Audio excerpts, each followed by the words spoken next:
देश दुनिया च वसते पंजाबियों को जी आया। मैं हरजिंदर सिंह रंधावा, तुम देख रहे हो पंजाब टैलीविजन और मेरे नाल ने सरदार तरलोचन सिंह।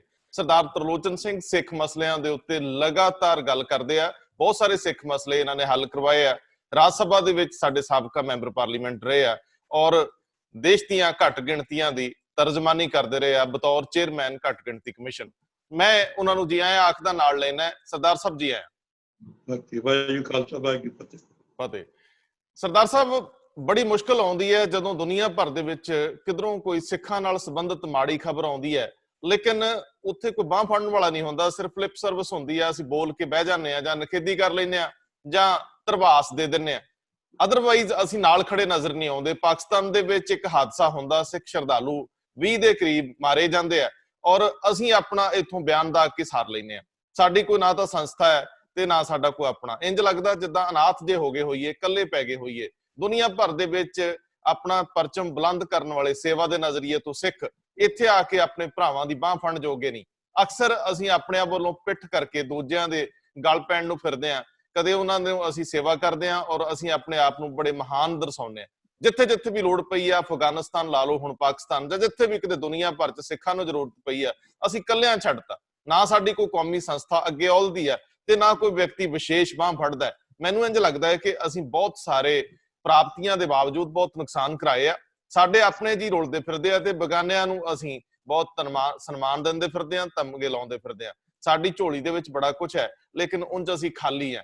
मैं इस मामले च तुहानूं पुछना चाहूंगा, तकलीफ नाल मन भर जांदा जदों इहो जिहियां घटनावां वापरदियां। गरीब सिख सी मारे गए पाकिस्तान दे विच, अगे असीं किन्नी क गिणती च पाकिस्तान दे विच साडे नाल की कुछ हुंदा सब नूं पता है, लेकिन फिर भी इस मौके दे उत्ते साडी कोई कौमी संस्था जां कोई वड्डे लोग इस मदद लई सामणे नहीं आए। 2 दिन बीत गए। रंधावा साहब, बड़ी बड़ी तुहाडी मेहरबानी। पंजाब टैलीविजन हमेशा इमीडिएटली जे कोई रिएक्शन वर्ल्ड वाइड सिख बारे होवे तुसीं लैंदे हो और अपने दर्शकों तक पहुंचते हो ताकि उन्होंने जानकारी मिले। सारिਆਂ ਅਸੀਂ कल दुख मनाया कि किवें श्रद्धालु सिख पाकिस्तान में वैसे भी एक गल समझ लो कि जिहड़ा सिख पाकिस्तान रह रहा है वो हार्डली मिडिल इनकम ग्रुप है और सारे सिख मेजॉरिटी पेशावर के इलाके रहंदे हैं या उन्होंने आस पास पिंडां में। ये बेचारे श्रद्धालु सिख, क्योंकि एक सिख की उत्थे डैथ हुई सी, उहदियां वो अस्थियां रखियां बैठे सन कि इत्थे आके असीं जलपुरा करांगे। ननकाना साहब गए, उत्थों मिनी बस लैके गुरुद्वारा साहब जा रहे सी सच्चा सौदा, जिथे वाकया हो गया। मैं भी पढ़िया, तुसीं भी पढ़िया। ये बड़ी अच्छी गल है कि जिहड़ा दुख का प्रगटावा हिंदुस्तान का प्राइम मिनिस्टर मोदी जी भी आए, पंजाब चीफ मिनिस्टर भी आए, जद्दार अकाल तख्त साहब भी आए, श्रोमणी कमेटी भी आई, दिल्ली गुरुद्वारा कमेटी आई। पर यह सारी मैं समझदा जिवें तुसीं आरंभ कीता है, ये साडी एक लिप सिंपथी है बस, या बहुत वड्डी छाल मारते हैं इसकी इनकुआरी कराई जाए बस। बड़ी वड्डी गल मारती कि पाकिस्तान इनकुआरी करे किवें होया। लेकिन असल गल जिहड़ी तुसीं तुहानूं याद होना पिछले महीने जदों ये बीमारी आई तां तुसीं और मैं दोवां ने प्रपोज कीता सी कि Sikh distress fund international level ते इकट्ठा होना चाहिए और ये श्रोमणी कमेटी साडी पहल करे कि ऐसा एक फंड होवे जिथे भी कोई बाहर दुनिया भर में सिख डिस्ट्रेस है, सिख ते कोई दुख आउंदा है, ताकि उस फंड चों सिख की मदद करिए। मैनूं बड़ी हैरानगी है, एक तुहानूं याद होना कि शायद पिछले साल ही एक रेल हादसा होया सी अमृतसर के वो मजदूर रेल ट्रैक ते बैठे सी, कोई ड्रामा देख रहे सी, शायद नहीं दुसहरे दा मौका सी, दुसहरे दा पिछों ट्रेन लंघी वो मर गए। जिन्ने मरे असी दुहाई पै गई नैचुरली, बेगुनाह बेचारे, कसूर चाहे सी या नहीं, लेकिन उन्होंने सारिਆਂ ਨੂੰ पंजाब सरकार ने कई लाख रुपया कंपनसेशन दी और कई थां उहदा पोलिटिकल भी लिया गया। लेकिन मैनू ये हैरानगी है रंधावा साहब कि कल जो होया वाकया और ये गरीब सिख हैं सारे, उन्हां परिवारां लई की श्रोमणी गुरुद्वारा कमेटी, की दिल्ली कमेटी, की सिख डायस्पोरा, की सिखां दियां इंटरनेशनल वो बॉडीज जिहड़ी हर वक्त लोकां दी सेवा च लगियां, किसी ने अनाउंस किया कि असीं इन्हां सिखां दे परिवारां नूं ये माली एड भेज रहे हैं। हिंदुस्तान चों इंडियन एम्बैसी के थ्रू माया जा सकती है। उन्हां परिवारां लई ਜਿਹੜੇ ਜ਼ਖਮੀ ਪਏ ਨੇ ਹਸਪਤਾਲਾਂ 'ਚ ਉਹਨਾਂ ਲਈ, ਜੋ ਮੈਂ ਇਹ ਸਮਝਦਾ ਇੱਥੇ ਆ ਕੇ ਸਾਡੀ ਕੌਮ ਦੇ ਲੀਡਰ ਬੁਰੀ ਤਰ੍ਹਾਂ ਫੇਲ ਹੁੰਦੇ ਕਿ ਅਸੀਂ ਸੋਚਦੇ ਹੀ ਨਹੀਂ ਕਿ ਸਾਡੀ ਡਿਊਟੀ ਕੀ ਹੈ। ਆਫਟਰ ਆਲ 10,000 ਕਰੋੜ ਦਾ ਬਜਟ ਸ਼੍ਰੋਮਣੀ ਕਮੇਟੀ ਦਾ, ਕਦੇ ਇਹ ਨਹੀਂ ਸੋਚਿਆ ਇਹਨਾਂ ਨੇ ਵੀ ਅਸੀਂ, ਸਾਡੀ ਇਹ ਵੀ ਡਿਊਟੀ ਹੈ। ਵੈਸੇ ਤਾਂ ਇੰਟਰਨੈਸ਼ਨਲ ਬਾਡੀ ਆ, ਅਸੀਂ ਦੁਨੀਆ ਦੇ ਸਿੱਖਾਂ ਦੇ ਨੁਮਾਇੰਦੇ ਆ, ਹਰ ਦੁਨੀਆ ਦੇ ਸਿੱਖ ਦੀ ਜੋ ਹੋਵੇ ਸਾਡੀ ਇਜਾਜ਼ਤ ਬਿਨਾਂ ਨਾ ਹੋਵੇ, ਸਾਡੀ ਮੋਹਰ ਲੱਗੇ। ਲੇਕਿਨ ਜਦੋਂ ਕੋਈ ਦੇਣਾ ਹੁੰਦਾ ਤਾਂ ਬਸ ਮਤਾ ਪਾਸ ਹੋ ਜਾਂਦਾ, ਅਖਬਾਰ 'ਚ ਖਬਰ ਆ ਗਈ, ਸਾਰਿਆਂ ਦੀ ਨਾਂ ਛਪ ਗਏ, ਉਸ ਤੋਂ ਬਾਅਦ ਅੱਜ ਕੰਮ ਖਤਮ। ਸੋ ਮੈਂ ਤੁਹਾਡੇ ਰਾਹੀਂ, ਤੁਹਾਡੇ ਦਰ ਸਾਰੀ ਦੁਨੀਆ ਭਰ ਦੇ, ਕਿਉਂਕਿ ਤੁਹਾਡੀ ਪਹੁੰਚ ਵਰਲਡ ਵਾਈਡ ਹੈ ਔਰ ਬੜੀ ਤੁਹਾਡੀ ਕ੍ਰੈਡੀਬਿਲਿਟੀ ਹੈ, ਕਿ ਸਾਰੇ ਸਿੱਖ ਡਾਇਸਪੋਰਾ ਸੋਚੋ ਕਿ ਇਹ ਜੇ ਵਕਤ ਤੁਹਾਡੀ ਕੀ ਡਿਊਟੀ ਹੈ। ਕਿਉਂ ਨਹੀਂ ਅਸੀਂ ਉੱਥੋਂ ਉੱਡਦੇ ਫਿਰ ਉੱਡ ਕਿਤੇ ਪਹੁੰਚਦੇ ਹਾਂ, ਚਾਹੇ ਅਸੀਂ ਦੁਨੀਆ 'ਚ ਕਿਤੇ ਭੂਚਾਲ ਆ ਜਾਏ, ਦੁਨੀਆ 'ਚ ਕਿਤੇ ਫਲੱਡ ਆ ਜਾਏ, ਤਾਂ ਕਈ ਸਿੱਖ ਸੰਸਥਾਵਾਂ ਬਾਈ ਏਅਰ ਉੱਥੇ ਪਹੁੰਚਦੀ। ਹੁਣ ਇੱਥੇ ਕੌਣ ਪਹੁੰਚਿਆ? ਕੋਈ ਤੇ ਉੱਠੋ, ਉਹਨਾਂ ਦੀ ਮਦਦ ਕਰੋ। ਮੇਰੀ ਇਹੀ ਬੇਨਤੀ ਹੈ ਕਿ ਜਦੋਂ ਇਹੋ ਜਿਹੇ ਵਾਕਿਆ, ਤੁਹਾਨੂੰ ਯਾਦ ਹੋਣਾ ਪਿੱਛੇ ਅਸੀਂ ਅਪੀਲ ਕੀਤੀ ਸੀ ਕਿ ਇਟਲੀ 'ਚ ਸਿੱਖ ਬੇਰੋਜ਼ਗਾਰ ਹੋ ਗਿਆ, ਉਹਨਾਂ ਨੂੰ 500 ਯੂਰੋ ਦੇ ਕੇ ਨਵੇਂ ਉਹਨਾਂ ਨੂੰ ਇਜਾਜ਼ਤ ਮਿਲਦੇ ਫਾਰਮ ਭਰਨੇ ਆ। ਮੈਂ ਕਿਹਾ ਜਿਨ੍ਹਾਂ ਕੋਲ ਨਹੀਂ ਪੈਸੇ ਉਹਨਾਂ ਨੂੰ ਭੇਜੋ, ਇੰਤਜ਼ਾਮ ਕਰੋ ਤਾਂ ਕਿ ਉਹਨਾਂ ਦੀ ਮਦਦ ਹੋਵੇ। ਯਾਦ ਹੈ ਉਹ ਤਾਂ ਚਲੋ ਭਲਾ ਹੋਵੇ, ਭਾਰਤ ਸਰਕਾਰ ਉਹਦੇ 'ਚ ਬੜੀ ਮਦਦ ਕੀਤੀ, ਉਹਨਾਂ ਦੇ ਕਮ ਸੇ ਕਮ ਪਾਸਪੋਰਟ ਦੇ ਸਾਰੇ ਬਣ ਗਏ, ਲੇਕਿਨ ਹਾਲਾਂ ਵੀ ਜਿਹੜੇ ਉਹਨਾਂ ਨੇ ਫੀਸਾਂ ਭਰਨੀਆਂ ਉਹਦੇ 'ਚ ਮਦਦ ਦੀ ਲੋੜ ਹੈ। ਸੋ ਮੈਂ ਇਹ ਗੱਲ ਦੀ ਅਪੀਲ ਕਰਦਾ ਕਿ ਕੋਈ ਇੰਟਰਨੈਸ਼ਨਲ ਫੰਡ ਸਿੱਖਾਂ ਦਾ ਇਸ ਲਈ ਹਰ ਵਕਤ ਤਿਆਰ ਹੋਵੇ, ਚਾਹੇ ਉਹਦਾ ਅਕਾਲ ਤਖ਼ਤ ਸਾਹਿਬ ਜਥੇਦਾਰੀ ਉਹਦੇ ਹੈੱਡ ਹੋਣ, ਕੋਈ ਹੋਵੇ, ਡਿਸਟ੍ਰੈਸ ਫੰਡ, ਇਹਨਾਂ ਲੋਕਾਂ ਦੀ ਮਦਦ ਕਰੋ। ਕੇਵਲ ਬਿਆਨ ਦੇਣ ਨਾਲ ਹੀ ਕੰਮ ਨਹੀਂ ਮੁੱਕਦਾ। ਦੁਨੀਆ ਭਰ ਵਿੱਚ ਐਸੇ ਗਰੀਬ ਸਿੱਖ ਹਨ, ਇੰਡੀਆ 'ਚ ਵੀ ਹਨ, ਜਿਨ੍ਹਾਂ ਨੂੰ ਵਕਤ ਸਿਰ ਇਮੀਡੀਏਟ ਐਸੀਆਂ ਲੋੜਾਂ ਹਨ, ਉਹ ਲੋੜਾਂ ਉਹਦੀਆਂ ਪੂਰੀਆਂ ਕਰੋ। ਸਰਦਾਰ ਸਾਹਿਬ, ਜਿਵੇਂ ਤੁਸੀਂ ਜ਼ਿਕਰ ਕੀਤਾ 10,000 ਕਰੋੜ ਦਾ, ਮੈਂ ਇਹਨਾਂ ਅੰਕੜਿਆਂ 'ਚ ਨਹੀਂ ਜਾਊਂਗਾ, ਇਹਨੂੰ ਥੋੜਾ ਦਰੁਸਤ ਬੇਸ਼ੱਕ ਕਰ ਲਈਏ। ਸ਼੍ਰੋਮਣੀ ਕਮੇਟੀ ਦਾ ਬਜਟ ਅਕਸਰ ਪਬਲਿਸ਼ ਵੀ ਹੁੰਦਾ ਹੈ, 1 ਅਰਬ ਤੋਂ ਥੋੜਾ ਜਿਹਾ ਜ਼ਿਆਦਾ ਹੈ, 1200 ਕਰੋੜ ਜਾਂ ਕੁਝ ਇਸ ਤਰ੍ਹਾਂ। 1,000 ਕਰੋੜ ਤੋਂ ਵੱਧ, ਹਾਂਜੀ 1200 ਕਰੋੜ ਦੇ ਕਰੀਬ। ਮਾਫ ਕਰਿਓ ਗਲਤੀ, 1,000 ਕਰੋੜ ਤੋਂ ਵੱਧ। ਲੇਕਿਨ ਮੈਂ ਸਰਦਾਰ ਸਾਹਿਬ ਜਿਹੜੀ ਉਸ ਤੋਂ ਅਗਲੀ ਗੱਲ ਕਰਨੀ ਚਾਹੁੰਦਾ, ਤੁਸੀਂ ਠੀਕ ਕਿਹਾ ਕਿ ਇਹ ਕਿਸ ਤਰ੍ਹਾਂ ਦਾ ਫੰਡ ਹੋਵੇ, ਕਿਉਂਕਿ ਸਿੱਖ ਬੜੀ ਮਦਦ ਕਰਦੇ ਆ, ਦੂਜੇ ਲੋਕ ਵੀ ਬਹੁਤ ਮਦਦ ਕਰਨਾ ਚਾਹੁੰਦੇ ਆ। ਇਸ ਤਰ੍ਹਾਂ ਦਾ ਜਿਵੇਂ ਖਾਲਸਾ ਏਡ ਵਰਗੇ ਲੋਕਾਂ ਕੋਲ ਬਹੁਤ ਬੇਸ਼ੁਮਾਰ ਪੈਸੇ ਨੇ ਜਿਹੜੇ ਲੋਕ ਦਿੰਦੇ ਆ ਕ੍ਰੈਡੀਬਿਲਿਟੀ ਕਰਕੇ, ਕਿਉਂਕਿ ਉਹਨਾਂ ਨੂੰ ਲੱਗਦਾ ਹੈ ਕਿ ਠੀਕ ਜਗ੍ਹਾ ਲੱਗਣਗੇ। ਮੈਂ ਸਰਦਾਰ ਸਾਹਿਬ ਦੂਜਾ ਪਹਿਲੂ ਲੈਣਾ ਚਾਹੁੰਦਾ ਹੈ ਕਿ ਪੰਜਾਬ ਦੇ ਵਿੱਚ ਤੁਸੀਂ ਜਦੋਂ ਘੁੰਮ ਕੇ ਦੇਖਦੇ ਹੋ ਤੇ ਕੋਈ ਐਸਾ ਖਿੱਤਾ ਏਰੀਆ ਨਹੀਂ ਬਚਿਆ ਜਿੱਥੇ ਕ੍ਰਿਸਚੀਅਨਿਟੀ ਵੱਲੋਂ ਸਕੂਲ ਨਹੀਂ ਖੋਲੇ ਗਏ। ਉਹ ਐਜੂਕੇਸ਼ਨ ਦੇ ਪਸਾਰ ਲਈ ਬਹੁਤ ਕੰਮ ਕਰ ਰਹੇ ਆ। ਅਸੀਂ ਐਪਰੀਸ਼ੀਏਟ ਕਰਦੇ ਹਾਂ ਉਹਨਾਂ ਨੂੰ ਕਿਉਂਕਿ ਉਹ ਇਹ ਕੰਮ ਕਰ ਰਹੇ ਆ, ਲੇਕਿਨ ਉਹ ਨਾਲ ਦੀ ਨਾਲ ਇਹਦੇ ਥਰੂ ਆਪਣੇ ਧਰਮ ਦਾ ਪ੍ਰਚਾਰ ਵੀ ਕਰ ਰਹੇ ਆ। ਉਹ ਕਈ ਜਗ੍ਹਾ ਤੇ ਇਸ ਤਰ੍ਹਾਂ ਵੀ ਹੋਇਆ ਕਿ ਜਿਹੜੇ ਧਰਮ ਪਰਿਵਰਤਨ ਦੀਆਂ ਗੱਲਾਂ ਆਉਂਦੀਆਂ ਉਹਦੇ ਵਿੱਚ ਜਿੱਥੇ ਲੋੜਵੰਦ ਹੈ ਉਹਨਾਂ ਦੀ ਮੌਕੇ ਸਿਰ ਮਦਦ ਹੋਈ ਤੇ ਉਹਨਾਂ ਨੇ ਉਸ ਧਰਮ ਨੂੰ, ਉਸ ਆਈਡੀਓਲੋਜੀ ਨੂੰ ਅਡੈਪਟ ਕਰ ਲਿਆ। ਸਾਡੀ ਇਹ ਕਮੀ ਹੈ ਕਿ ਅਸੀਂ ਆਪਣੇ ਵੱਡੇ ਫੰਡ ਹੋਣ ਦੇ ਬਾਵਜੂਦ ਇਹਨਾਂ ਚੀਜ਼ਾਂ ਵੱਲ ਧਿਆਨ ਨਹੀਂ ਦੇ ਰਹੇ। ਸਾਡੀਆਂ ਕੌਮੀ ਸੰਸਥਾਵਾਂ ਵੀ ਔਰ ਸਾਡੇ ਜਿਹੜੇ ਆਪਣੇ ਖਾਸ ਸਿੱਖ ਚਿਹਰੇ ਆ ਉਹਨਾਂ ਦੀ ਸ਼ਾਇਦ ਇਹ ਪਹਿਲ ਨਹੀਂ, ਪ੍ਰਾਥਮਿਕਤਾ ਨਹੀਂ। ਇੱਥੇ ਇਸ ਵੇਲੇ ਜੇਕਰ ਸਭ ਤੋਂ ਜ਼ਿਆਦਾ ਇਨੀਸ਼ੀਏਟ ਕਰਨ ਦੀ ਲੋੜ ਸੀ ਤੇ ਸ਼੍ਰੋਮਣੀ ਕਮੇਟੀ ਨੂੰ, ਸ਼੍ਰੀ ਅਕਾਲ ਤਖਤ ਸਾਹਿਬ ਨੂੰ। ਮੈਂ ਤੁਹਾਨੂੰ ਇਹ ਪੁੱਛਣਾ ਚਾਹੁੰਦਾ ਕਿ ਕੁਝ ਸਿਆਣੇ ਸਿੱਖ ਰਲ ਕੇ ਕੋਈ ਬੰਨ ਨੂੰ ਨਹੀਂ ਬਣ ਸਕਦੇ ਜਿਹੜੇ ਕੁਝ ਇਹਨਾਂ ਮੌਕਿਆਂ ਦੇ ਉੱਤੇ, ਲੋੜ ਪੈਣ ਦੇ ਉੱਤੇ ਸਮੇਂ ਸਿਰ ਇਨ ਟਾਈਮ ਮਦਦ ਕਰ ਸਕਣ? ਨਹੀਂ ਤਾਂ ਫਿਰ ਸਾਨੂੰ ਲੋਕ ਇਹੀ ਸਮਝਦੇ ਨਾ ਕਿ ਅਸੀਂ ਲੜਦੇ ਆ, ਬੇਵਕਤ ਲੜਦੇ ਆ, ਬਿਨਾਂ ਵਜ੍ਹਾ ਲੜਦੇ ਆ, ਜਿੱਥੇ ਕੰਮ ਕਰਨ ਦੀ ਲੋੜ ਹੁੰਦੀ ਉੱਥੇ ਕਰਦੇ ਨਹੀਂ। ਕਹਿੰਦੇ ਸਿੱਖਾਂ ਦਾ ਮਨ ਨੀਵਾਂ ਮੱਤ ਉੱਚੀ। ਮੈਂ ਕਿਤੇ ਕਿਤੇ ਤੇ ਸ਼ੱਕ ਕਰਨ ਲੱਗਦਾ ਹੈ ਆਪਣੇ ਆਪ ਤੇ ਕਿ ਸਾਡੀ ਮੱਤ ਉੱਚੀ ਹੈ ਵੀ ਕਿ ਨਹੀਂ। ਸਾਡਾ ਮਨ ਸੱਚਮੁੱਚ ਉੱਚਾ ਹੋ ਗਿਆ, ਅਸੀਂ ਹਉਮੈ ਦੇ ਸ਼ਿਕਾਰ ਹੋ ਗਏ। ਸੋ ਤੁਹਾਡਾ ਤਾਂ ਕਾਫੀ ਵਾਹ ਵਾਸਤਾ ਰਹਿੰਦਾ ਹੈ ਔਰ ਤੁਹਾਡਾ ਮੈਨੂੰ ਪਤਾ ਹੈ ਕਿ ਦੁਨੀਆ ਭਰ ਚ ਫੈਲੇ ਸਿੱਖਾਂ ਚ ਜਿੰਨਾ ਤੁਹਾਡਾ ਸਥਾਨ ਹੈ, ਇੰਟੈਲੀਜੈਂਟ ਲੋਕ ਜਿਹੜੇ ਆ, ਇੰਟੈਲੀਜੈਂਟ ਸਿੱਖ ਹੈ, ਉਦਮੀ ਸਿੱਖ ਹੈ, ਪੈਸੇ ਵਾਲੇ ਸਿੱਖ ਹੈ, ਸਾਰਿਆਂ ਦੇ ਵਿੱਚ ਮੇਰਾ ਪਰਸਨਲ ਅਨੁਭਵ ਹੈ। ਸੋ ਮੈਂ ਇਹ ਬੇਨਤੀ ਤੁਹਾਨੂੰ ਕਰਦਾ ਹਾਂ ਕਿ ਉਹ ਸਾਰੇ ਦੇ ਸਾਰੇ ਲੋਕ ਜਿਹੜੇ ਥਾਂ ਕੋ ਥਾਂ ਪੈਸੇ ਦਿੰਦੇ ਫਿਰਦੇ ਆ, ਕਿਸੇ ਖਾਸ ਮੌਕੇ ਲਈ, ਖਾਸ ਮਕਸਦ ਲਈ ਕੋਈ ਡੋਨੇਟ ਕਰਨ ਨੂੰ ਤਿਆਰ ਹੋਣ। ਸੋ ਤੁਹਾਨੂੰ ਨਹੀਂ ਲੱਗਦਾ ਕਿ ਤੁਹਾਨੂੰ ਵੀ ਪਹਿਲ ਕਰ ਲੈਣੀ ਚਾਹੀਦੀ ਹੈ? ਇਹ ਨਹੀਂ ਤਾਂ ਅਸੀਂ ਵੀ ਲਿਪ ਸਰਵਿਸ ਕਰਦੇ ਹੀ ਲੱਗਦੇ ਹੋਵਾਂਗੇ। ਦੇਖੋ ਰੰਧਾਵਾ ਜੀ, ਤੁਸੀਂ ਜਿਹੜਾ ਇਹ ਦੂਜਾ ਪੁਆਇੰਟ ਲਿਆ ਇਹ ਇੰਨਾ ਇੰਪੋਰਟੈਂਟ ਹੈ ਕਿ ਜਿਸ ਦੀ ਸਾਨੂੰ ਅੱਜ ਤੱਕ ਨਾ ਯਾਦ ਹੈ ਨਾ ਇਸ ਦਾ ਕੋਈ ਉਪਰਾਲਾ ਹੈ। ਸਾਰੇ ਪੰਜਾਬ ਵਿੱਚ ਪਿਛਲੇ 20-25 ਸਾਲਾਂ, ਆਈ ਥਿੰਕ ਇਵਨ 35 ਸਾਲਾਂ ਇਤਨੇ ਸਿੱਖ ਕਨਵਰਟ ਹੋਏ ਟੂਵਰਡ ਕ੍ਰਿਸਚੀਅਨਿਟੀ, ਤੁਹਾਨੂੰ ਅੰਦਾਜ਼ਾ ਹੀ ਨਹੀਂ ਜੀ। ਬਹੁਤ ਵੱਡਾ ਇਸ਼ੂ ਹੈ ਜਿਹੜਾ ਤੁਸੀਂ ਟੱਚ ਕੀਤਾ। ਉਹ ਕਿਉਂ ਜਾ ਰਹੇ? ਗਰੀਬ ਸਿੱਖ ਜਾ ਰਿਹਾ, ਦਵਾਈਆਂ ਕਦੋਂ ਜਾ ਰਿਹਾ ਕਿ ਹੁਣ ਪਿੰਡਾਂ 'ਚ ਕ੍ਰਿਸਚੀਅਨ ਆ ਕੇ ਦਵਾਈਆਂ ਵੰਡਦੇ, ਉਹਨਾਂ ਨੂੰ ਬੱਚਿਆਂ ਨੂੰ ਫ੍ਰੀ ਪੜਾਉਣ ਲਈ ਪੈਸੇ ਦਿੰਦੇ ਨੇ।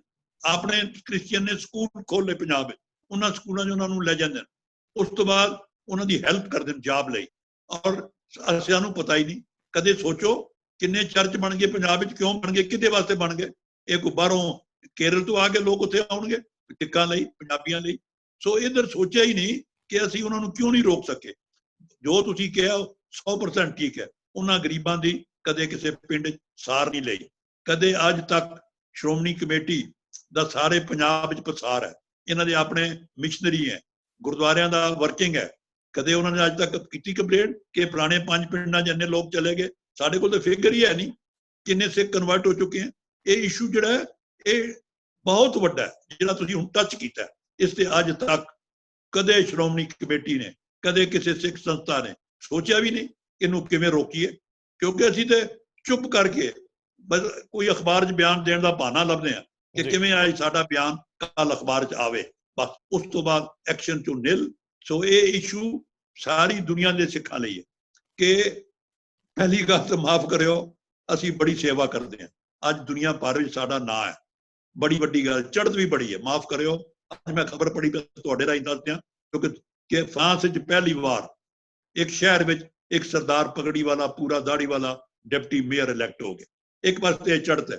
ਡਬਲਨ ਆਇਰਲੈਂਡ ਵਿੱਚ ਇੱਕ ਸਰਦਾਰ ਸੰਤੋਖ ਸਿੰਘ ਨੂੰ ਸਟੇਟ ਨੇ ਅਵਾਰਡ ਦਿੱਤਾ ਹੈ ਕਿ ਉਸਨੇ ਸਭ ਤੋਂ ਵੱਧ ਸੇਵਾ ਕੀਤੀ ਹੈ। ਬੜੀਆਂ ਨਿਊ ਜਰਸੀ ਦੀ ਕੱਲ ਖਬਰ ਲੱਭੀ ਹੈ ਕਿ ਨਿਊ ਜਰਸੀ ਗਵਰਨਮੈਂਟ ਨੇ ਅਮਰੀਕਾ ਵਿੱਚ ਨਿਊਯਾਰਕ ਦੇ ਨੇੜੇ ਸਿੱਖ ਧਰਮ ਨੂੰ ਅਡਾਪਟ ਕੀਤਾ, ਉਹਨਾਂ ਦੀ ਤਾਰੀਫ ਕਰਕੇ ਵਿਦਨ ਪਾਰਲੀਮੈਂਟ ਉਹਨਾਂ ਦੀ ਅਸੈਂਬਲੀਆਂ ਬਿੱਲ ਪਾਸ ਕੀਤਾ। ਇੱਕ ਪਾਸੇ ਚੜ੍ਹਤ ਹੈ, ਇੱਕ ਪਾਸੇ ਇਹੋ ਜਿਹੀਆਂ ਗੱਲਾਂ ਸੁਣਦੇ ਆ ਕਿ ਸਾਡੇ ਆਪਣੇ ਸਿੱਖਾਂ ਦਾ ਅਸੀਂ ਮਦਦ ਕਰਨ ਤੋਂ ਪਿੱਛੇ ਜਾ ਰਹੇ ਹਾਂ। ਅਸੀਂ ਕਿਉਂ ਨਹੀਂ ਅੱਗੇ ਵਧਦੇ ਕਿ ਕਿੰਨਾ ਗਰੀਬ ਸਿੱਖ ਦੁਨੀਆ ਭਰ ਵਿੱਚ ਸਾਡੀ ਮਦਦ ਲਈ ਦਰਕਾਰ ਹੈ, ਮਦਦ ਮੰਗਦਾ ਹੈ। ਇਹਦੇ ਲਈ ਜਿੰਨੇ ਧਨਾੜ ਸਿੱਖ ਹੋ, ਠੀਕ ਹੈ, ਬੜੀ ਦਾਨ ਕਰਦੇ ਹੋ, ਸੋਨਾ ਹੀ ਚੜ੍ਹਦਾ ਗੁਰਦੁਆਰਿਆਂ 'ਚ। ਦਿੱਲੀ ਜਾ ਕੇ ਦੇਖੋ, ਸਾਰਾ ਬੰਗਲਾ ਸਾਹਿਬ ਸੋਨੇ ਦਾ ਹੀ ਬਣ ਗਿਆ। ਲੇਕਿਨ ਇਹਨਾਂ ਗਰੀਬ ਸਿੱਖਾਂ ਲਈ ਮੈਨੂੰ ਪਤਾ ਕਈ ਸੰਸਥਾ, ਨਿਸ਼ਕਾਮ ਸੇਵਕ ਜਥਾ, ਹੋਰ ਕਈ ਹਨ, ਪਰ ਬਹੁਤ ਵੱਡੀ ਲੋੜ ਹੈ ਵਰਲਡ ਸਿੱਖ ਫੰਡ ਗਰੀਬ ਸਿੱਖਾਂ ਲਈ, ਜਿਵੇਂ ਯਹੂਦੀਆਂ ਦਾ ਹੈ। ਕਦੇ ਇਸ ਪਾਸੇ ਚੱਲਣ ਦੀ ਕੋਸ਼ਿਸ਼ ਨਹੀਂ ਹੋਈ, ਕਿਉਂਕਿ ਲੀਡ ਕੌਣ ਦੇਗਾ? ਦਾਵਾ ਜੀ ਲੀਡ ਤੇ ਆਏਗੀ ਜਥੇਬੰਦੀ ਵੱਲੋਂ, ਔਰ ਜਥੇਬੰਦੀਆਂ ਉਹ ਹਨ ਜਿਨ੍ਹਾਂ ਦੇ ਮੋਹਰ ਲੱਗੀ ਹੈ, ਜਿਨ੍ਹਾਂ ਨੂੰ ਰਿਕਗਨਾਈਜ਼ ਸਰਕਾਰ ਵੀ ਕਰਦੀ ਹੈ, ਅਸੀਂ ਵੀ ਕਰਦੇ ਹਾਂ, ਉਹ ਅੱਗੇ ਆਉਣ। ਇੰਡੀਵਿਜੂਅਲ ਕੋਈ ਨਹੀਂ ਅੱਗੇ ਆ ਸਕਦਾ, ਨਾ ਹੀ ਕੋਈ 4 ਇੰਡੀਵਿਜੂਅਲ ਇਕੱਠੇ ਹੋ ਕੇ ਇਹ ਕੰਮ ਕਰ ਸਕਦੇ ਆ। ਸੰਸਥਾ ਵੱਡੀ ਲਵੇ, ਉਸ ਤੋਂ ਬਾਅਦ ਤੁਹਾਡੇ ਵਰਗੀਆਂ ਚੈਨਲ, ਤੁਹਾਡੇ ਵਰਗੇ ਲੋਕ ਉਹਨਾਂ ਦੀ ਮਦਦ ਕਰਨ, ਇਹ ਕੰਮ ਸਾਡੇ ਹੋਣ। ਨਹੀਂ, ਪਰ ਸਰਦਾਰ ਸਾਹਿਬ ਜੇ ਉਹ ਨਾ ਹੀ ਕਰਨ, ਕਿਉਂਕਿ ਹੁਣ ਅਸੀਂ ਬਾਰ-ਬਾਰ ਉਹ ਗੱਲ ਕਰਦੇ ਚੰਗੇ ਨਹੀਂ ਲੱਗਦੇ। ਇੱਕ ਤਾਂ ਸਵਾਲ ਭਰੋਸੇਯੋਗਤਾ ਦਾ ਕਿ ਕਿਸੇ ਤੇ ਕੋਈ ਯਕੀਨ ਕਰਨ ਨੂੰ ਤਿਆਰ ਨਹੀਂ। ਜਿਹੜੇ ਦਸਵੰਧ ਕੱਢਣ ਵਾਲੇ, ਜਿਹੜੇ ਪੈਸੇ ਦੇਣ ਵਾਲੇ ਲੋਕ ਸੋਚਦੇ ਪਤਾ ਨਹੀਂ ਕਿਤੇ ਠੀਕ ਜਗ੍ਹਾ ਲੱਗਣੇ ਮੀਕ ਨਹੀਂ। ਦੂਜਾ ਪਹਿਲੂ ਹੈ ਕਿ ਜਿਹੜੀਆਂ ਸੰਸਥਾਵਾਂ ਸਾਡੇ ਕੋਲ ਇਸ ਵੇਲੇ ਦ੍ਰਿਸ਼ ਵਿੱਚ ਨੇ, ਉਹਨਾਂ ਦੇ ਉੱਤੇ ਬੜੇ ਤਰ੍ਹਾਂ ਦੇ ਇਲਜ਼ਾਮ ਆ। ਉਹਨਾਂ ਦੇ ਉੱਤੇ ਇਹ ਵੀ ਇਲਜ਼ਾਮ ਆਉਂਦਾ ਹੈ ਕਿ ਉਹ ਸਿਰਫ ਤੇ ਆਪਣਿਆਂ ਨੂੰ ਹੀ ਕਰਦੇ ਆ, ਸਿਆਸੀ ਮਜਬੂਰੀਆਂ, ਸਿਆਸੀ ਥੋੜ੍ਹਾ ਲੋੜਾਂ। ਲੇਕਿਨ ਜੇਕਰ ਕੋਈ ਹੋਰ 4 ਬੰਦੇ ਸਾਹਮਣੇ ਆਉਣ ਲੱਗਣਗੇ, ਲੋਕ ਉਹਨਾਂ ਨੂੰ ਵੀ ਫੜ ਲੈਂਦੇ ਕਿ ਵੀ ਪੈਸੇ ਖਾਣ ਆ ਗਏ। ਆਖਰ ਸਾਡੀ ਕੌਮ ਦੇ ਵਿੱਚ ਕੋਈ ਐਸੇ ਕਿਰਦਾਰ ਵਾਲੇ ਲੋਕ ਹੋਣ ਜਿਨ੍ਹਾਂ ਦੇ ਉੱਤੇ ਕਿੰਤੂ ਨਾ ਹੋ ਸਕੇ। ਅੱਜ ਤੱਕ ਕਦੇ ਤੁਹਾਨੂੰ ਲੱਗਿਆ ਕਿ ਸਾਡੇ ਵਿੱਚ ਕੋਈ ਐਸੇ ਵੀ ਬੰਦੇ ਬੈਠੇ ਆ ਜਿਨ੍ਹਾਂ ਨੂੰ ਹਰ ਧੇਰੀ ਮੰਨ ਲਵੇ? ਮੈਨੂੰ ਤਾਂ ਇੱਥੇ ਵਿਰੋਧ ਔਰ ਵਿਰੋਧ ਔਰ ਵਿਰੋਧ, ਇਸ ਤੋਂ ਅੱਗੇ ਕੁਝ ਨਜ਼ਰ ਹੀ ਨਹੀਂ ਆਉਂਦਾ। ਤੇ ਫਿਰ ਜੇਕਰ ਇਹੀ ਚੀਜ਼ਾਂ ਚੱਲਦੀਆਂ ਰਹਿਣੀਆਂ ਤੇ ਫਿਰ ਅਸੀਂ ਅਧੋਗਤੀ ਦਾ ਸ਼ਿਕਾਰ ਹੈਗੇ ਹੀ ਆ। ਇਹ ਅਧੋਗਤੀ ਅੱਗੇ ਵੀ ਚੱਲਦੀ ਰਹੂਗੀ। ਮੇਰੇ ਖਿਆਲ ਸਾਡੇ ਉਮਰ ਦੇ ਵਿੱਚ ਤਾਂ ਫਿਰ ਕਿਸੇ ਤੇ ਕੋਈ ਭਰੋਸਾ ਕਰਨ ਵਾਲੀ ਗੱਲ ਬਣਦੀ ਨਹੀਂ, ਕਿਉਂਕਿ ਇੰਨਾ ਕੁ ਧੁੰਦਲਕਾ ਹੈ, ਇੰਨਾ ਕੁ ਆਪਸ ਵਿੱਚ ਵੈਰ ਵਿਰੋਧ ਹੈ ਤੇ ਇੰਨਾ ਕੁ ਸਿਆਸੀ ਪਾੜਾ ਹੈ ਕਿ ਸਾਨੂੰ ਇੱਕ ਦੂਜੇ ਤੱਕ ਪਹੁੰਚਣ ਲਈ ਹੀ ਉਮਰ ਲੱਗ ਜਾਣੀ। ਤੁਸੀਂ ਬੜਾ ਅੱਛਾ ਕੰਮ ਇਹ ਕਰ ਰਹੇ ਹੋ, ਜੋ ਤੁਸੀਂ ਕਹਿ ਰਹੇ ਹੋ ਉਹਦਾ ਐਕਸ਼ਨ ਵੀ ਤੁਸੀਂ ਲੈ ਰਹੇ ਹੋ। ਮੈਂ ਤੁਹਾਡੀ ਚੈਨਲ ਤੇ, ਪੰਜਾਬ ਟੈਲੀਵਿਜ਼ਨ ਤੇ ਬੜੇ ਇੰਪੋਰਟੈਂਟ ਸਿੱਖ ਜਿਨ੍ਹਾਂ ਨੂੰ ਸਿੱਖ ਨਹੀਂ ਜਾਣਦੇ, ਤੁਸੀਂ ਲਿਆ ਕੇ ਉਹ ਲੋਕਾਂ ਦੇ ਸਾਹਮਣੇ ਖੜੇ ਕਰ ਰਹੇ ਹੋ। ਤੁਸੀਂ ਐਸੇ ਲੰਬੇ ਧਨਾੜ ਵੀ, ਰਿਟਾਇਰਡ ਸਾਡੇ ਅਫਸਰ ਵੀ, ਹਰ ਕਰਮ ਸਿੱਖਾਂ ਦੀ ਜਿਨ੍ਹਾਂ ਨੇ ਦੁਨੀਆ ਭਰ 'ਚ ਨਾਂ ਕਮਾਇਆ, ਉਹਨਾਂ ਨੂੰ ਤੁਸੀਂ ਲਿਆ ਰਹੇ ਹੋ। ਇਹ ਇਸ ਕਰਕੇ ਤੁਸੀਂ ਉਹਨਾਂ ਨੂੰ ਇੰਟਰੋਡਿਊਸ ਕਰਾਉਂਦੇ ਹੋ। ਕੱਲ ਹੀ ਇੰਟਰੋਡਿਊਸ ਨਹੀਂ ਕਰਾਉਂਦੇ, ਤੁਸੀਂ ਉਹਨਾਂ ਨੂੰ ਹੋਰ ਉਤਸ਼ਾਹ ਦਿੰਦੇ ਹੋ ਕਿ ਤੁਸੀਂ ਸੇਵਾ 'ਚ ਹੋਰ ਅੱਗੇ ਆਓ। ਇਹ ਬਹੁਤ ਵੱਡੀ ਸੇਵਾ ਤੁਸੀਂ ਕਰ ਰਹੇ ਹੋ। ਇਹੋ ਜਿਹੀ ਮੇਰੀ ਰਾਏ ਹੈ ਕਿ ਦੁਨੀਆ ਭਰ 'ਚ ਬਹੁਤ ਸਿੱਖ ਐਸੇ, ਉਹਨਾਂ ਨੂੰ ਲਿਆਓ ਅੱਗੇ ਤੁਹਾਡੇ ਪਲੇਟਫਾਰਮ ਤੋਂ। ਜਦੋਂ ਇਹ ਲੋਕ ਆਉਣਗੇ ਫਿਰ ਇਹਨਾਂ ਦੀ ਇੱਕ ਛੋਟੀ ਜਿਹੀ ਸੰਸਥਾ ਬਣ ਜਾਏਗੀ। ਬਹੁਤ ਦੁਨੀਆ ਬੈਠੀ ਹੈ, ਦੇਖੋ ਮੈਂ ਹੈਰਾਨ ਹੁੰਦਾ ਕਿ ਜਿਹੜਾ ਅੱਜ ਅਸੀਂ ਲੰਗਰ ਵੰਡ ਰਹੇ ਹਾਂ ਦੁਨੀਆ 'ਚ, ਪੈਸੇ ਤਾਂ ਸਿੱਖ ਦੇ ਰਿਹਾ ਨਾ ਜੀ ਕੌਣ ਦੇ ਰਿਹਾ? ਲੱਖਾਂ ਡਾਲਰ ਬਾਹਰ ਫਾਰਨ ਵੀ ਇਕੱਠੇ ਹੁੰਦੇ। ਜੀ ਬੰਗਲਾ ਸਾਹਿਬ ਰੋਜ਼ ਮੈਂ ਸੁਣਦਾ ਹਰ ਰੋਜ਼ 15-20 ਲੱਖ ਰੁਪਇਆ ਇਕੱਠਾ ਹੋ ਜਾਂਦਾ ਦਾਨ ਕਰਦੇ ਲੋਕ। ਔਰ ਕਿਸੇ 3 ਮਹੀਨੇ ਹੋ ਗਏ 20 ਲੱਖ ਦਾ ਕਿੰਨੇ ਕਰੋੜ ਬਣ ਗਿਆ। ਸੋ ਦਾਨੀ ਬੜੇ ਜੇ ਸਿੱਖ, ਲੇਕਿਨ ਇਹੋ ਜਿਹੇ ਬੰਦੇ ਅੱਗੇ ਆਉਣ ਜਿਹਨਾਂ ਦਾ ਕਿ ਦੁਨੀਆ 'ਚ, ਪਰ ਸਾਡੀ ਇੱਕ ਆਦਤ ਹੈ, ਸਾਡੀ ਜੈਲਸੀ ਬੜੀ ਹੈ। ਜੇ ਕੋਈ ਚੰਗਾ ਹੁੰਦਾ ਤਾਂ ਪਹਿਲਾਂ ਹੀ ਅਸੀਂ ਪਹਿਲਾਂ ਲੱਭਦੇ ਹਾਂ ਕਿ ਇਹਨੂੰ ਇਹਦਾ ਨੁਕਸ ਲੱਭ ਲਈਏ। ਸਾਡੀ ਇਹ ਆਦਤ ਵੀ ਨਾਲ ਚੱਲਦੀ ਹੈ।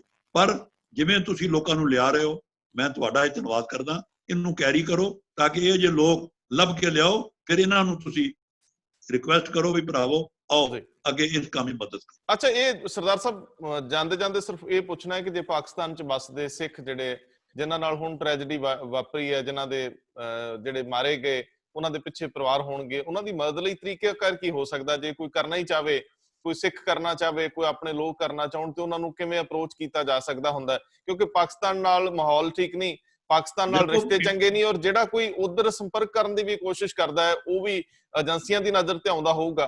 ਤਾਂ ਸਭ ਤੋਂ ਵੱਡਾ ਸਵਾਲ ਹੈ ਕਿ ਕੌਣ ਸੰਸਥਾਵਾਂ ਕਰਨ, ਕਿਵੇਂ ਕਰਨ? ਦੂਜੀ ਗੱਲ ਇੱਕ ਹੋਰ ਬੜਾ ਅਹਿਮ ਵਿਸ਼ਾ ਹੈ, ਤੁਸੀਂ ਕਿਹਾ ਉਹ ਸਾਡੇ ਸਿੱਖਾਂ ਦੇ ਵਿੱਚ ਇਹ ਵੀ ਬੜਾ ਪ੍ਰਚਲਿਤ ਹੈ ਧਾਰਨਾ, ਕਹਿੰਦੇ ਜੀ ਜਦੋਂ ਕਿਸੇ ਨੂੰ ਲਿਆਉਂਦੇ ਆ ਉਦੋਂ ਹਾਥੀ ਤੇ ਚੜਾ ਕੇ ਲਿਆਉਂਦੇ, ਹਾਰ ਪਾ ਕੇ, ਤੇ ਜਦੋਂ ਭੇਜਦੇ ਆ ਫਿਰ ਖੋਤੇ ਤੇ ਚਾੜ ਦਿੰਦੇ ਆ। ਇਹ ਵੀ ਇੱਕ ਸਵਾਲ ਬੜਾ ਵੱਡਾ, ਬੜੀ ਮਾੜੀ ਤਰ੍ਹਾਂ ਭੇਜਦੇ। ਹਾਂਜੀ, ਸੋ ਇਹ ਮੇਰੀ ਰਾਏ ਹੈ ਲਾਵਾ ਜੀ, ਪਹਿਲੀ ਗੱਲ ਸਮਝ ਲਓ, ਸਿੱਖ ਦੁਨੀਆ ਭਰ 'ਚ ਵਸਦਾ ਹੈ। ਇੰਡੀਆ ਦੀ ਪਾਕਿਸਤਾਨ ਦੀ ਜਿਹੜੀ ਹੈ ਚੰਗੇ ਰਿਲੇਸ਼ਨ ਨਹੀਂ, ਲੇਕਿਨ ਜੇ ਇੰਡੀਆ ਪੈਸਾ ਭੇਜਣਾ ਚਾਹੇ ਤਾਂ ਭਾਰਤ ਸਰਕਾਰ ਦੀ ਮਿਨਿਸਟਰੀ ਫਾਰਨ ਤੋਂ ਇੰਡੀਅਨ ਐਮਬੈਸੀ ਦੇ ਰਾਹੀਂ ਜਾ ਸਕਦਾ, ਕੋਈ ਇਹ ਮੁਸ਼ਕਲ ਨਹੀਂ। ਲੇਕਿਨ ਜਿਹੜਾ ਸਿੱਖ ਡਾਇਸਪੋਰਾ ਬਾਹਰ ਬੈਠਾ ਉਹਨਾਂ ਦਾ ਕੋਈ ਪ੍ਰੋਬਲਮ ਹੈ ਨਹੀਂ, ਬਿਲਕੁਲ ਉਹ ਤੇ ਬਾਹਰਲੇ ਮੁਲਕਾਂ ਦੇ ਪਾਕਿਸਤਾਨ ਨਾਲ ਕੋਈ ਰਿਲੇਸ਼ਨ ਮਾੜੇ ਨਹੀਂ। Anybody sitting abroad through any bank of Pakistan ਔਰ any through he can send money after all ਪੈਸੇ। ਕੋਈ ਔਖਾ ਟੈਲੀਫੋਨਾਂ ਲੱਗੀਆਂ, ਹਰ ਇੱਕ ਟੈਲੀਫੋਨ ਨੰਬਰ ਦੇ ਬੰਦੇ ਮਿਲਦੇ ਹਨ, ਤਾਂ ਬਾਹਰਲਿਆਂ ਦਾ ਕੋਈ ਪ੍ਰੋਬਲਮ ਹੀ ਨਹੀਂ। ਇੰਡੀਆ 'ਚ ਵੀ ਕੋਈ ਪ੍ਰੋਬਲਮ ਨਹੀਂ, ਬਾਹਰ ਵੀ ਨਹੀਂ। ਮੇਰੀ ਇਹ ਰਾਏ ਹੈ ਇਹਨਾਂ ਗਰੀਬ ਸਿੱਖਾਂ ਦੇ ਪਰਿਵਾਰਾਂ ਨੂੰ ਰੱਜ ਕੇ ਸਿੱਖ ਮਦਦ ਕਰਨ। ਇੱਕ ਤਾਂ ਪਾਕਿਸਤਾਨ ਦੇ ਸਰਕਾਰ ਨੂੰ ਹੀ ਪਤਾ ਲੱਗੇ ਜੀ ਔਰ ਦੁਨੀਆ ਭਰ ਕਿ ਸਿੱਖ ਖੜਾ ਆਪਣੇ, ਜਰਾ ਕੋਈ ਸਿੱਖ ਮਜਬੂਰ ਮਜ਼ਲੂਮ ਬਿਨਾਂ ਮਤਲਬ ਤੋਂ ਐਸਾ ਮਰਦਾ, ਖਾਲਸਾ ਕੌਮ ਉਹਦੇ ਪਰਿਵਾਰ ਨੂੰ ਸੰਭਾਲਦੀ ਹੈ। ਇਹ ਇੱਕ ਮੈਸੇਜ ਹੈ, ਇਹ ਮੈਸੇਜ ਦਿਓ ਔਰ ਦੁਨੀਆ ਭਰ ਦੇ ਸਿੱਖ ਕਰੋ। ਪਿੱਛੇ ਅਫਗਾਨਿਸਤਾਨ ਦਾ ਹੋਇਆ, ਸਾਰੀ ਦੁਨੀਆ ਦੇ ਸਿੱਖ ਖੜੇ ਹੋ ਗਏ।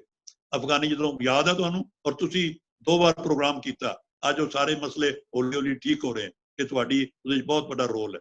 ਸੋ ਇਹ ਅੱਜ ਵਾਲਾ ਵੀ ਮੇਰੀ ਹੈ ਕਿ ਜਿਹੜਾ ਪਾਕਿਸਤਾਨ ਸਿੱਖ ਜੇ ਇਹ ਬੜਾ ਗਰੀਬ ਜੇ, ਇਹ ਧਿਆਨ ਰੱਖੋ, ਔਰ ਬੜੀ ਥੋੜੀ ਗਿਣਤੀ ਹੈ ਪਾਕਿਸਤਾਨ ਸਿੱਖਾਂ ਜੀ। ਨਹੀਂ, ਇਹਨਾਂ ਵਿਚਾਰਿਆਂ ਨੂੰ ਤਸੱਲੀ ਦਿਓ, ਮਦਦ ਕਰੋ ਔਰ ਵੱਧ ਤੋਂ ਵੱਧ ਮਦਦ ਕਰੋ। ਪੰਜਾਬ ਟੀਵੀ ਚੈਨਲ ਜਿਹੜੀ ਇਹ ਤੁਹਾਨੂੰ ਮੈਸੇਜ ਦੇ ਰਹੀ ਹੈ, ਇਸ ਮੈਸੇਜ ਨੂੰ ਇੱਕ ਸੇਵਾ ਦਾ ਭਾਵ ਸਮਝ ਕੇ ਔਰ ਅੱਜ ਇਸ ਵਾਸਤੇ ਸਾਰੇ ਤਤਪਰ ਹੋ ਕੇ ਇਹ ਸੇਵਾ ਕਰੋ। ਸਰਦਾਰ ਸਾਹਿਬ ਬਹੁਤ ਮਿਹਰਬਾਨੀ, ਬਹੁਤ ਧੰਨਵਾਦ। ਦੋਸਤੋ ਬਹੁਤ ਸਵਾਲ ਸਿੱਧਾ ਤੇ ਸਾਫ਼ ਹੈ ਕਿ ਪਾਕਿਸਤਾਨ ਦੇ ਵਿੱਚ ਵੀ ਪਾਕਿਸਤਾਨ ਸਿੱਖ ਗੁਰਦੁਆਰਾ ਪ੍ਰਬੰਧਕ ਕਮੇਟੀ ਬੈਠੀ ਹੈ ਔਰ ਇੱਧਰ ਸ਼੍ਰੀ ਅਕਾਲ ਤਖਤ ਸਾਹਿਬ ਦਾ ਸਕੱਤਰੇ ਤੇ ਇਸ ਕੰਮ ਲਈ ਖੜਾ ਹੈ। ਜੇਕਰ ਤੁਸੀਂ ਮਦਦ ਕਰਨਾ ਚਾਹੁੰਦੇ ਹੋ, ਤੁਸੀਂ ਦਸਤਕ ਦਿਓਗੇ, ਨੌਕ ਕਰੋਗੇ, ਇਹਨਾਂ ਦੀ ਵੀ ਨੀਂਦ ਖੁੱਲੂਗੀ, ਇਹ ਵੀ ਜਾਗਣਗੇ, ਸ਼ਾਇਦ ਇਹਨਾਂ ਨੂੰ ਵੀ ਲੱਗੇ ਕਿ ਇਹਨਾਂ ਨੇ ਕੋਈ ਮਦਦ ਕਰਨੀ ਹੈ। ਸ਼੍ਰੋਮਣੀ ਗੁਰਦੁਆਰਾ ਪ੍ਰਬੰਧਕ ਕਮੇਟੀ ਔਰ ਦਿੱਲੀ ਕਮੇਟੀ ਪਾਕਿਸਤਾਨ ਦੀ ਸਿੱਖ ਕਮੇਟੀ ਨਾਲ ਸੰਪਰਕ ਵਾਲੇ ਲੋਕ ਹੈ, ਇਹਨਾਂ ਨੂੰ ਮੁਸ਼ਕਲ ਨਹੀਂ ਆਉਂਦੀ, ਸਾਡੇ ਤੁਹਾਡੇ ਵਰਗੇ ਲੋਕਾਂ ਨੂੰ ਮੁਸ਼ਕਲ ਆਉਂਦੀ ਹੈ। ਤੁਸੀਂ ਇਹਨਾਂ ਨੂੰ ਦਸਤਕ ਦਿਓ, ਇਹਨਾਂ ਨੂੰ ਜਗਾਓ ਤਾਂ ਕਿ ਉਹ ਜਿਹੜੇ ਸਾਡੇ ਭੈਣ ਭਰਾ ਉਧਰ ਬੈਠੇ ਅੱਗੇ ਹੀ ਤਕਲੀਫ 'ਚ ਨੇ, ਅੱਗੇ ਹੀ ਉਹਨਾਂ ਨੂੰ ਮੁਸ਼ਕਲ ਆਉਂਦੀ ਹੈ। ਪਾਕਿਸਤਾਨ ਦੇ ਵਿੱਚ ਸਿੱਖਾਂ ਨਾਲ ਕੋਈ ਬਹੁਤ ਵਧੀਆ ਮਾਹੌਲ ਨਹੀਂ ਹੈ, ਇਹ ਤਾਂ ਅਸੀਂ ਸਮਝਦੇ ਹੀ ਹਾਂ, ਲੇਕਿਨ ਜੇਕਰ ਇਹ ਮਦਦ ਉਹਨਾਂ ਤੱਕ ਪਹੁੰਚੂਗੀ ਤੇ ਉਹਨਾਂ ਨੂੰ ਵੀ ਲੱਗੇਗਾ ਕਿ ਸਾਡੇ ਪਿੱਛੇ ਕੋਈ ਖੜਾ ਹੈ। ਸਰਦਾਰ ਸਾਹਿਬ ਬਹੁਤ ਮਿਹਰਬਾਨੀ। ਮੈਂ ਬਹੁਤ ਕਹਿਣਾ, ਦੇਖੋ ਤੁਸੀਂ ਜਿਵੇਂ ਅੱਜ ਅਪੀਲ ਕਰ ਰਹੇ ਹੋ, ਮੇਰੀ ਜ਼ਾਤੀ ਅਪੀਲ ਵੀ ਹੈ।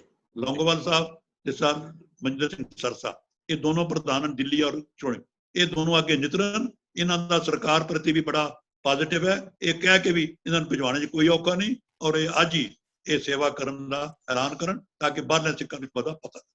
ਬਹੁਤ ਮਿਹਰਬਾਨੀ।